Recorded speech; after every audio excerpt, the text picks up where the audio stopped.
It's YogVoyage again.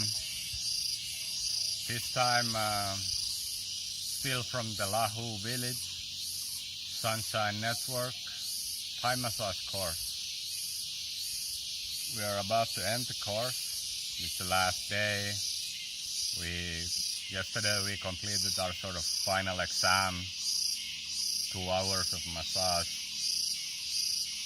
And yeah, today we just have a morning lecture, and then we start our way back to the city, back to Chiang Mai, to civilization, freedom.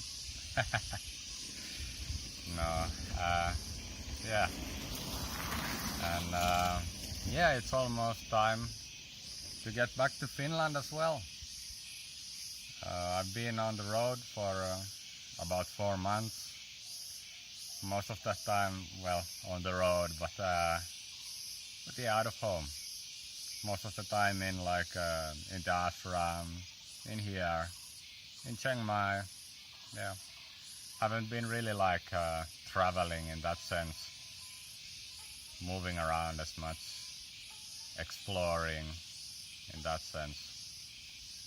It's been about these practices and communities and time for myself and space, growth. And yeah, so my time here in Lahu village, practicing Thai massage, it's been amazing.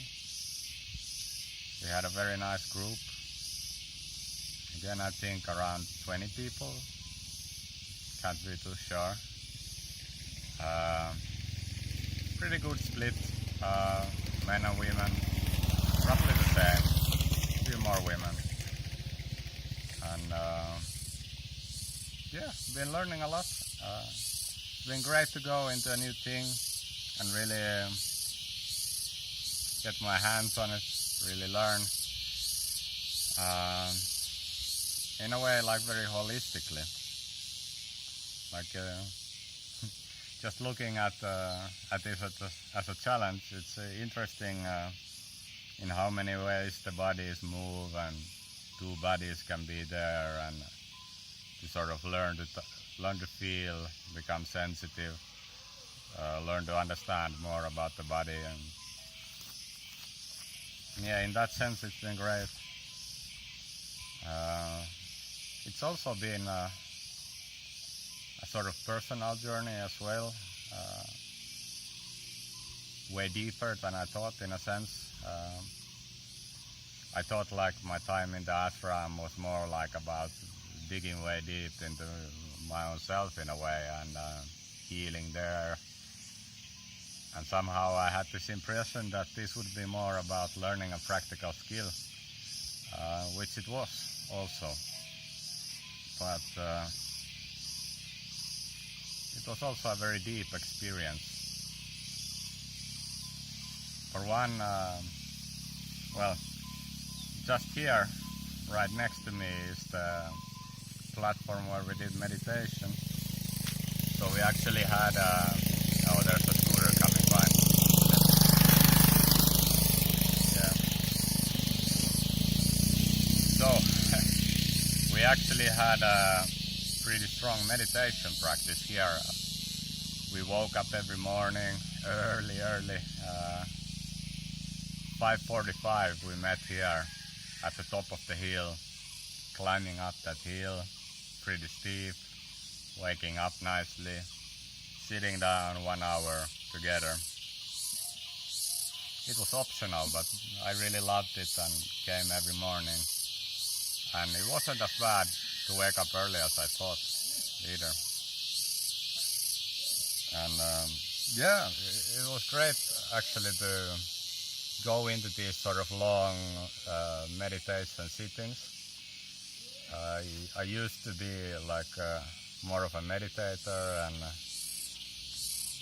since I found the yoga, I've been focusing on that and not really meditating seriously in a sense. Not as much, not really. So it's been great to go back to that practice and experience the differences also, because now I've worked a lot with the body and also worked with the inner space in a sense, like well, in all aspects I'm sort of different than I was when I did the meditation before. But yeah, especially like the body is very like changed, easier to carry and easier to sit in silence. It's a lot more pleasurable, and the sensations are flowing much more freely. I feel I'm a lot more sensitive with the body as well, so it's more interesting in that sense. And yeah, I really enjoyed the practice, enjoyed the sort of sense of equanimity it brings, and yeah, I definitely want to make more space for meditation now.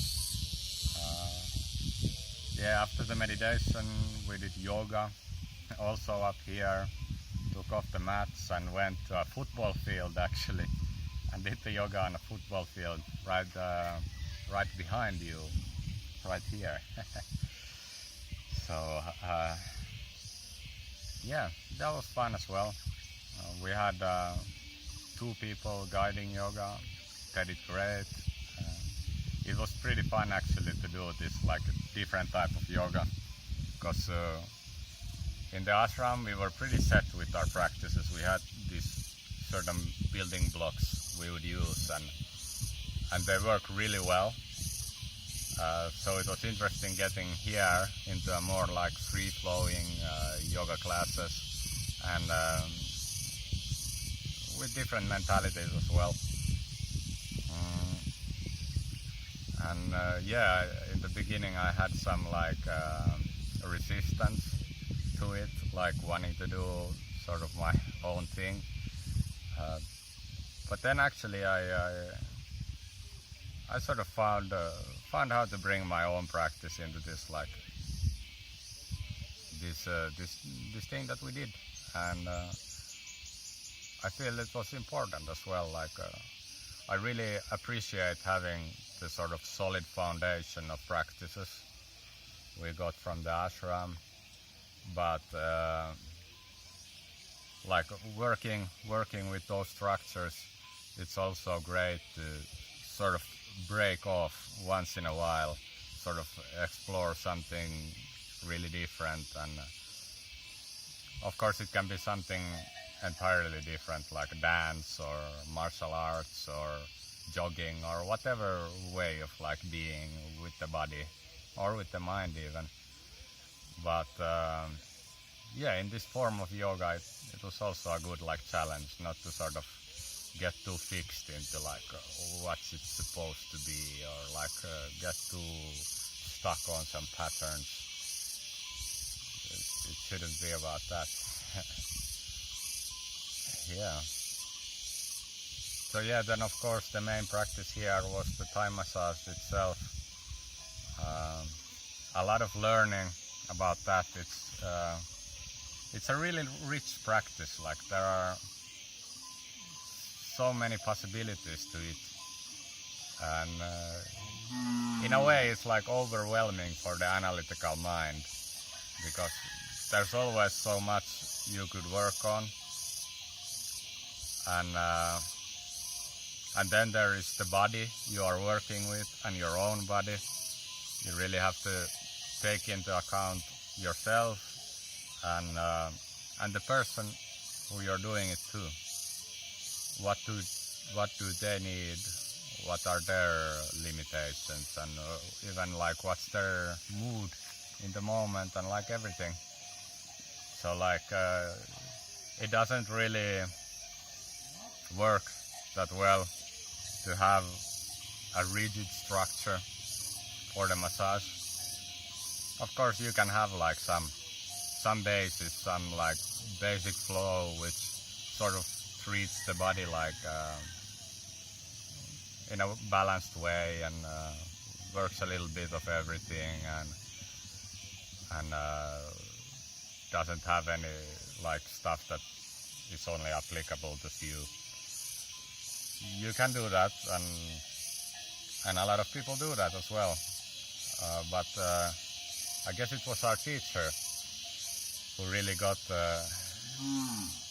us looking at it in a different way, sort of a sort of dance or play or something that's a lot more about feeling and sensing and intuition than it is about the structure.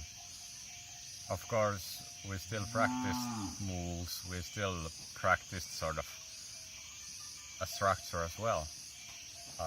But it was sort of interesting to see already with like that set of tools in a way, the set of techniques that we'd learned. When it came the time to do the 2-hour massage yesterday,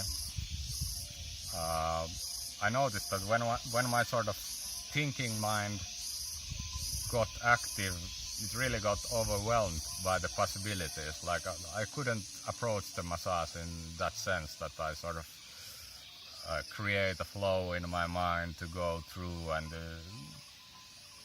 to do. I just couldn't grasp it in such a way, at least not yet.